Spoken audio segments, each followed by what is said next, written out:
Good morning. I'm Attorney General Eric Schneiderman. I'm here with one of my great colleagues in law and government, New York City Corporation Counsel, Zach Carter. Also joining us are my Deputy Attorney General for Social Justice, Alvin Bragg, the Chief of our Tobacco Compliance Bureau, Dana Bieberman, and Assistant AG Christopher Leung. Also joining us are our New York City Sheriff, Joseph Aceto, Eric Pashansky, and Gail Rubin from the Corporation Counsel's Office, and we have others who have worked on the matter we're announcing today here in attendance.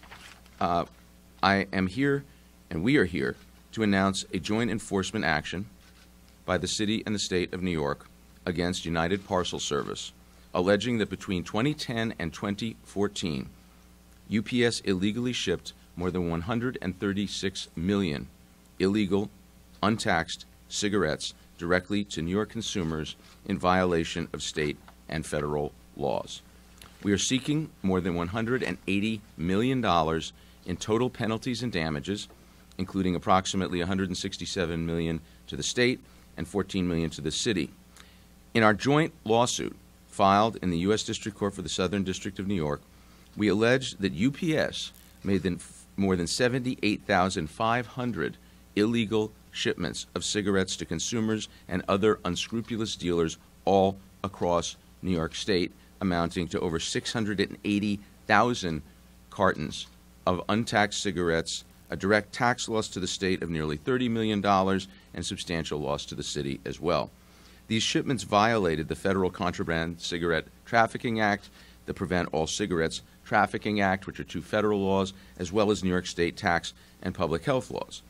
Our lawsuit further alleges that the company engaged in a pattern of racketeering activity with various cigarette distributors to traffic contraband cigarettes in violation of the federal anti-racketeering statute, the Racketeer Influence and Corrupt Organizations Act, also known as RICO. New York State and New York City are entitled to damages, and then for RICO claims we're entitled to treble damages on top of other significant penalties.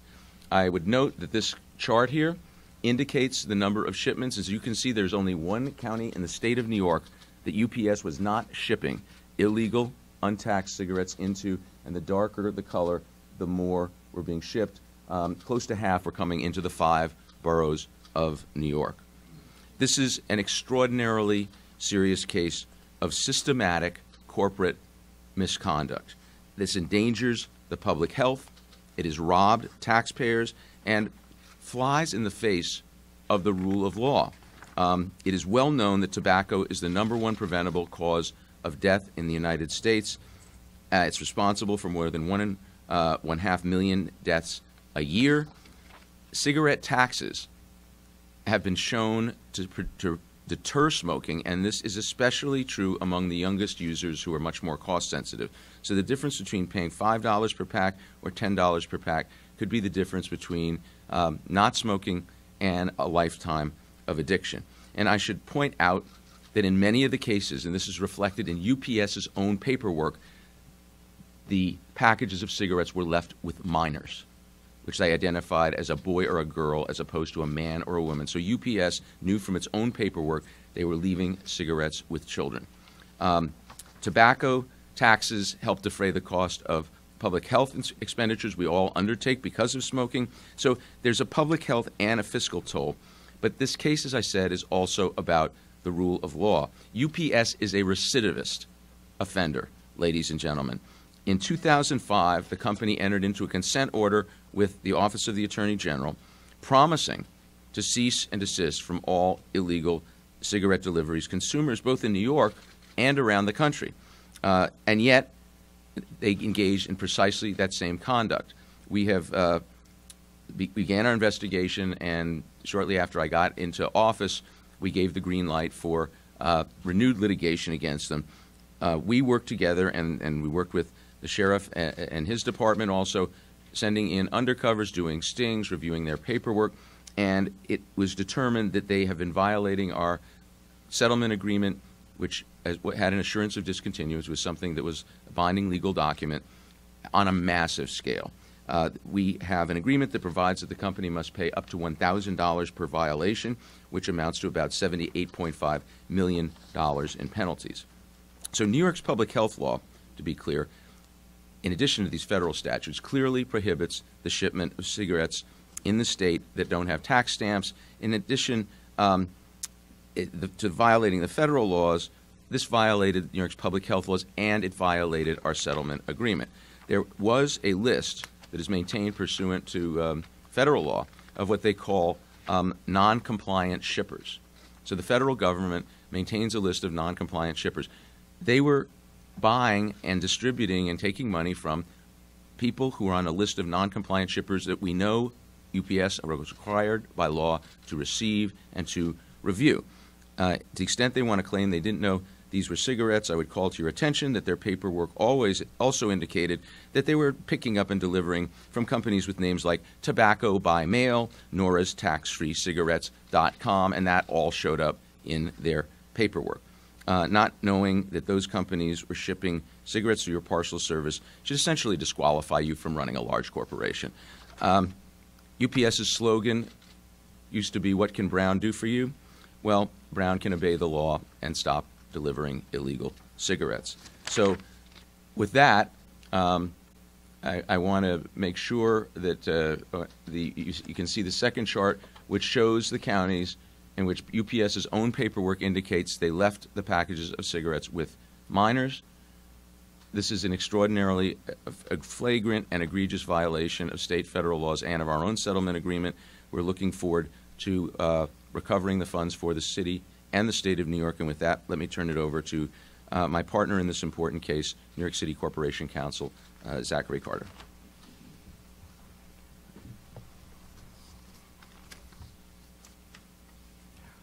Thank you, and good morning.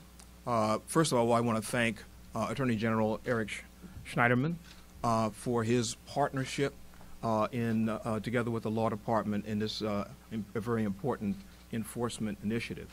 And I want to thank as well Sheriff Joseph Fucito, who, along with the investigators of the State Attorney General's office, was primarily responsible for the fact investigation that supports the civil complaint that's being filed today. I'm accompanied today by Gail Rubin, who's the chief of our affirmative litigation division, as well as Eric Prashansky, who is one of our senior attorneys and was in charge of the investigation of this matter. The sale of untaxed cigarettes frustrates government policies that are intended to make smoking an expensive choice. The dramatic reduction in smoking that's been witnessed in New York City, particularly among the young, is due in no small part to these policies. That's why the action that we are taking today is so important. To a large extent, this case represents a failure of both corporate compliance and corporate citizenship. As alleged in the complaint, UPS for years has turned a blind eye to the fact that millions of dollars of untaxed cigarettes were being shipped illegally through its facilities. This should not have come as a surprise to UPS. UPS has been on notice since at least 2003 that companies that aggressively advertised online the sale of steeply discounted cigarettes to consumers were illegally shipping untaxed cigarettes through its facilities. Indeed, they knew that companies engaged in these illegal sales actually advertised the availability of UPS for the delivery of these cigarettes. The Attorney General mentioned the agreement, the assurance of discontinuance that was reached between the Attorney General's office and UPS back in 2005. And it did, as the Attorney General mentioned, require that they cease and desist from permitting UPS to have its facilities used for the transshipment of illegal untaxed cigarettes to consumers. But the most important part of that agreement was that UPS agreed to take certain steps to make sure that it knew who its customers were and what the nature of its businesses were, particularly with respect to the sale and distribution of tobacco products. They entered into, that is UPS, what are called tobacco contracts with shippers. Now, the sale of all tobacco products is not illegal. What we're talking about today is the sale of cigarettes in particular. So the challenge for a shipper, such as a common carrier such as UPS, is to know what do these packages contain. And there are a number of ways that you can determine that. You can determine that from the source. Who is the shipper? All right, where are they located? Are they in a location that has been associated with the sale of untaxed cigarettes in the past? And also, you can do a limited investigation, and it doesn't require intense resources. It's something that any of your teenage kids who are tech savvy could accomplish. And that's simply, when you enter into a tobacco contract with a shipper, Google them. Find out whether or not they advertise the sale of cigarettes, discounted cigarettes, untaxed cigarettes, all right? And what they would have found during the relevant period is that many of the shippers that are identified in the complaint and others aggressively and openly advertised the availability of discounted cigarettes, which is a euphemism, frankly, for untaxed cigarettes. And they shipped knowing, knowing full well the nature of the business of these shippers, and with apparent indifference to the fact that it's likely that they were assisting in the violation of laws that govern the sale of tobacco products, both federally and in the state. So the importance of this initiative and the reason why we're seeking the penalties of the magnitude that we are seeking is to have UPS and other common carriers to factor into its cost-benefit analysis, its risk management, the fact that no profit that they're making is worth the possibly crippling monetary exposure that these fines could bring to these common carriers. So with that, I'll turn it back over to Thank you very much. Yeah. Thank you, Zach. Always a pleasure to work with Zach, the sheriff, and this great team of lawyers. So, in sum, this is flagrant, illegal conduct by a massive corporation. They knew or had to know, but I'm confident that they knew they were shipping unstamped, untaxed cigarettes to people all across New York State. We know they were leaving cigarettes with children, and we know that they were making a lot of money on this. Again, in addition to the ability of anyone to check, you shouldn't have to look too hard for something that has in its title untaxed cigarettes as part of the organization's name to understand what you're doing. But this is something that UPS knew. They did it anyway. They violated the law. They violated our settlement agreement, and we're going to pursue them as aggressively as we have to. This is an outrageous violation of law by a company that carries people's packages. It relies on the public trust to do business. You have to regain that trust by following the law. That's the message of this lawsuit. And with that, we could take a few questions. Take a few on-topic questions. Please identify yourself before you ask your question. Thank you. Juliet Papa, San Luis. What about the so-called companies that are selling it and having it shipped? Are they operating illegally also? Well, to the extent that we're dealing with companies, which in most respects we are, that are on tribal lands, that are on Native American lands, they're allowed to sell cigarettes there. They're not allowed to ship them. They're not allowed to sell them. Untaxed, unstamped cigarettes are not allowed to go off of the reservation. So that's really primarily what we're dealing with. And some of the companies that are identified in the complaint had names like Seneca Smoke Shop. But it is absolutely clear that UPS knew that it was illegal to take cigarettes from tribal lands and ship them to people in all of the other counties of the state of New York. Alex Silverman, WCBS Radio. Was there any effort to negotiate a settlement with UPS prior to filing the suit? We always have discussions prior to filing suit. I would suggest that there have not really been any serious negotiations. We filed our complaint. We're proceeding against them. Right here. Jillian Jorgensen, the New York Observer.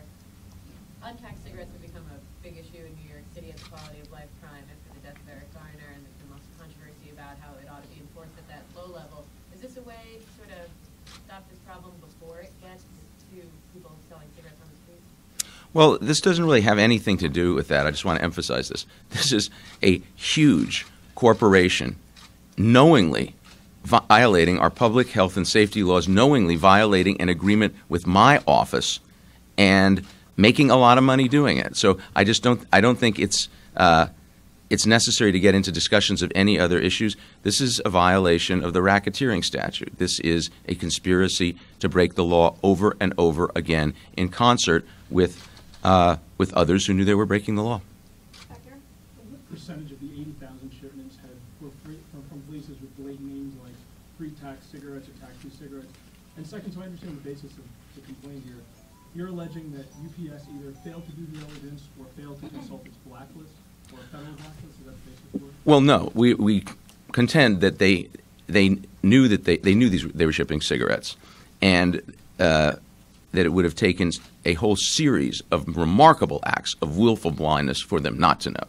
They were on notice because of the companies they were picking up for, and they were on notice because the federal government, under the PACT law, has a list of non-compliant shippers that is distributed. The purpose of this list is to provide it to common carriers so they know they are prohibited from picking up cigarettes from those non-compliant shippers. So they were on notice in a variety of ways before they entered into a very explicit settlement agreement with our office and an assurance of discontinuance in 2005 that said you may not pick up from non-compliant shippers and distribute the cigarettes anymore. They were on notice 5 different ways. I do not really think it's credible for them to argue they didn't know. To the extent they want to argue that, we're happy to take them to court and to demonstrate otherwise. The first question, what percentage of the 80,000 had these blatant names? We lay it out in the complaint. I don't know the exact percentage, but there were long lists. Some were a little more obscure than others. But even if the name was, Good Health for All, Inc., if it was on the list of non-compliant shippers and UPS workers were there and have witnessed the assembling of these packages, it was not a mystery to UPS what was going on. It is essentially impossible for them to prevail on an argument that they had no idea what was happening here. Over here. Gary Sheridan, WOR Radio. Are you alleging that they always disobeyed or ignored the agreement with you, or is this something that's been slowly building since that agreement? I don't know exactly what was happening before I got here, but when I arrived in January 2011, it was clear they were in violation, and Dana and the Bureau, and then working along with the Corp Counsel and the Sheriff, started an investigation. We collected the information, and the period of time that we have focused on in the complaint is between 2010 and 2014. So all of the numbers I just gave you, large as they are between the years 2010 and 2014. Take one more question, please, right here. Chelsea Marcus, Daily News. Just so I understand the map correctly, so we have Queens, Bronx, 4 boroughs that are in more than 2,000, yet New York County, Manhattan has 0.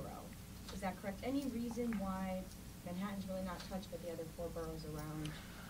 I don't know that there's a particular Dan. Is there? You have a theory as to that? I just don't think that they were doing mammoth shipments into apartments in the city.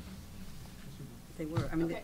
I'm not sure why it would be 0. I believe that there are shipments into New York County. So we may have to correct that. The coloring, someone may have miscolored the map.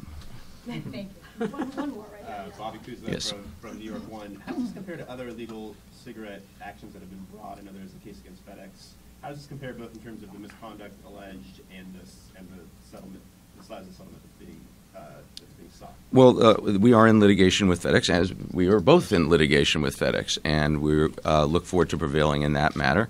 And that was only started up, I think, last year. These are similar patterns of misconduct.